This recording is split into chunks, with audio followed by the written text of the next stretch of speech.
Let's be clear from the start. I fucking had it with AI. Not that I can actually get away from it, as ubiquitous and embedded as it already is, and how fast it's taken over. I mean, it's quickly making all manner of jobs obsolete, enabling complete surveillance of citizens, assuming control over military technologies, and importantly, distorting and threatening the field of herbalism and natural healing while reshaping medical care at literally every level. Inelegant and often inhumane for sure, but also AI is the most dangerous and uncontrollable technology that's ever been created. It not only has a capacity to destroy life on the planet, but also the power to make us humans fundamentally obsolete and to strip us of all worth, purpose, and meaning. The billionaires and their corporations that are driving and profiting from AI have a different spin for sure, alluring and placating the public with promises of medical breakthroughs and generally making our lives easier, while they quickly dismiss the urgent warnings and the safety concerns of even their own company's most ethical designers and managers. Environmentalists draw attention to the immense amount of power the data centers burn up. Teachers protest the effects on children's development, and military planners raise the scary issue of AI control over nuclear missile sites.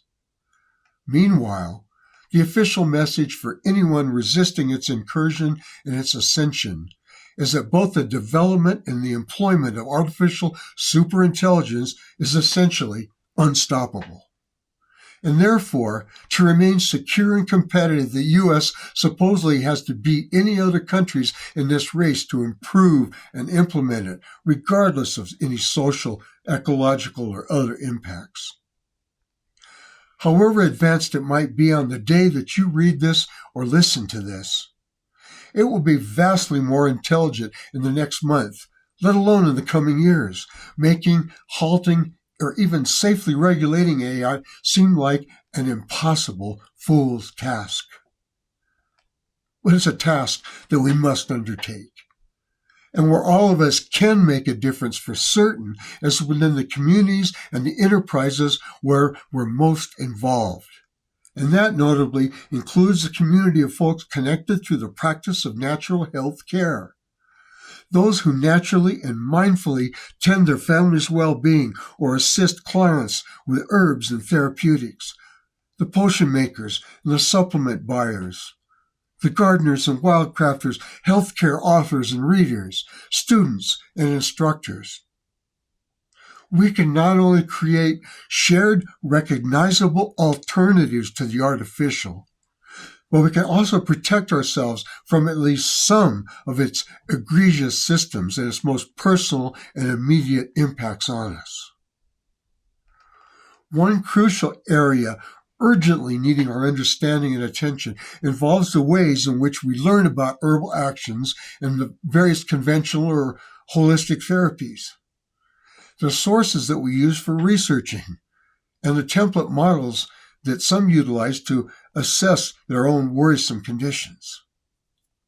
AI clinician programs are gaining popularity with people doing internet searches for simple assessments and instant recommendations, rather than spending the time that's going to take to consult with living practitioners who factor in all the personal nuances and customized formulas and approaches. Already now, well over half of the healthcare content out there on the internet is AI produced, whether that be the text for herbal articles and for the books in bookstores or online instructional videos and so-called herbal schools. It's a whole other level of threat and harm when we're talking about issues around human morbidity and suffering. In the case of computer-conceived artwork, we've got to worry only about using material or that's copied other existing paintings or that's ripped off a certain real artist's recognizable style, potentially obliterating the artist's income. But much worse, when it comes to artificially composed herbal and healing information, we risk even more. We risk our families or our clients' actual lives. We risk their precious well-being.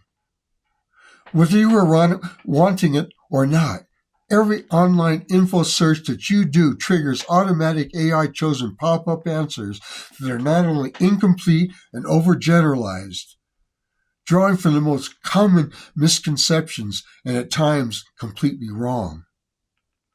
People are being seriously hurt as a result of its perilous recommendations by employing sketchy methods or applying remedies for all the wrong conditions.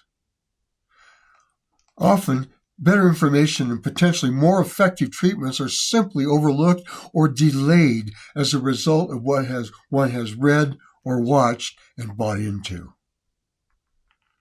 A deep understanding of anything requires more than cognition and data.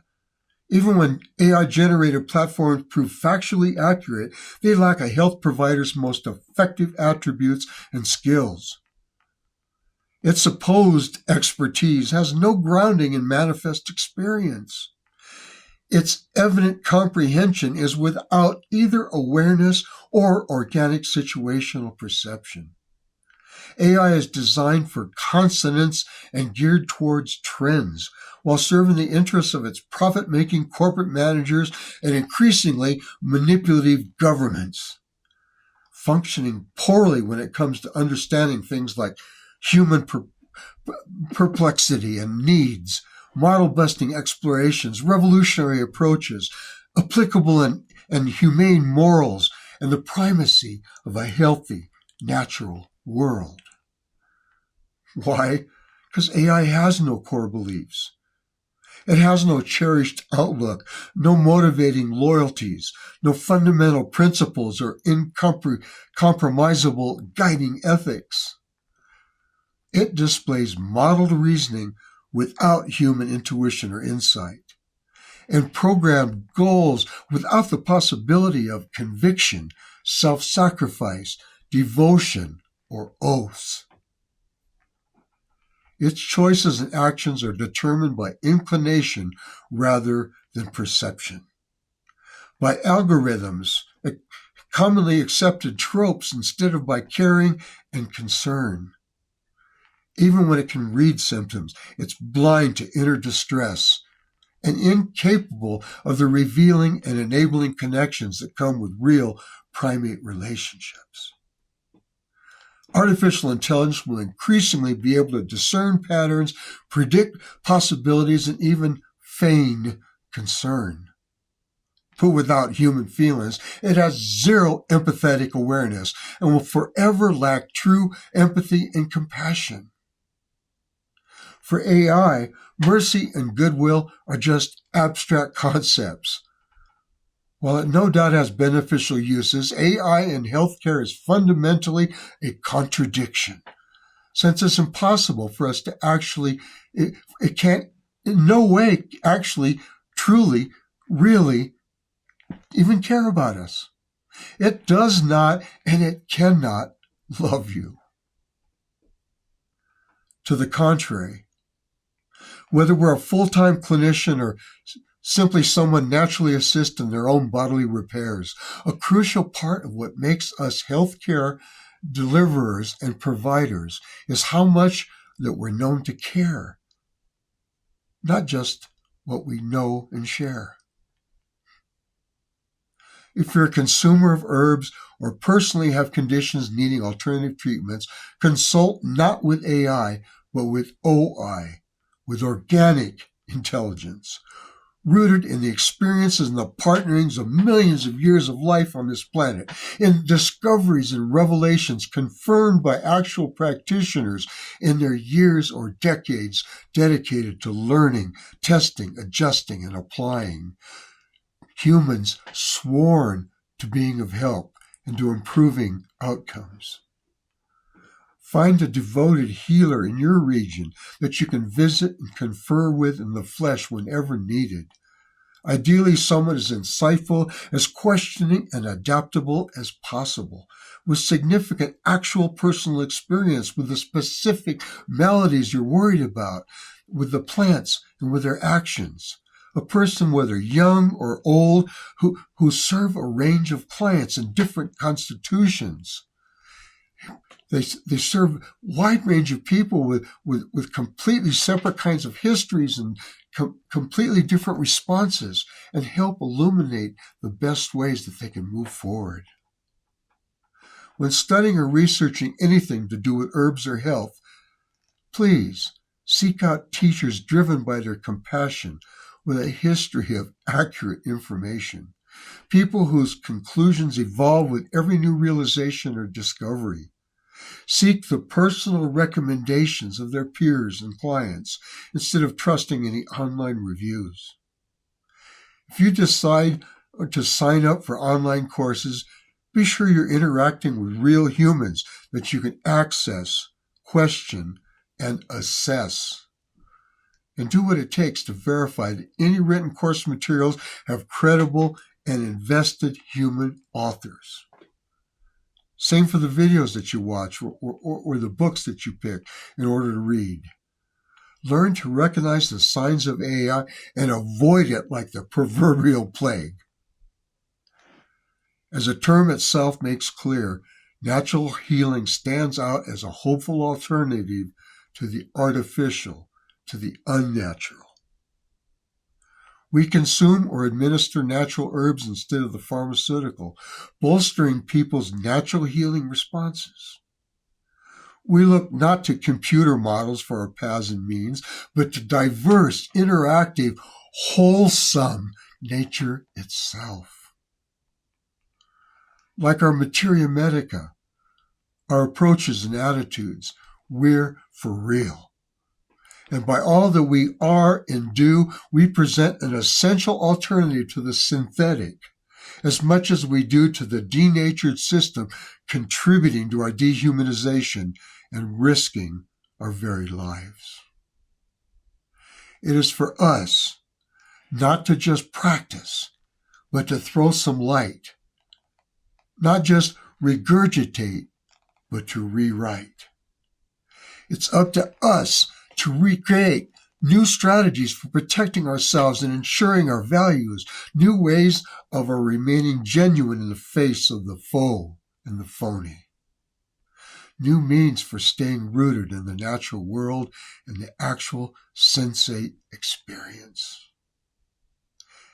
It's for us to purposely grow communities, determined to hold on to both the ancient traditions and the current explorations that make possible the continued healing of ourselves, of our bodies and minds, of our spirits, of our dreams, of our hopes. When facing an out-of-control epidemic of demeaning and deleterious AI, we need to do what computers and programmers suck at the most: creating something never before seen, contributing to a coalition of the deep feeling and the deep caring, composing a body of booty-shaking music that no machine has the moves to dance to, outshining even the most impressive of unfeeling technologies with the love and the joy surging in our mortal healing hearts.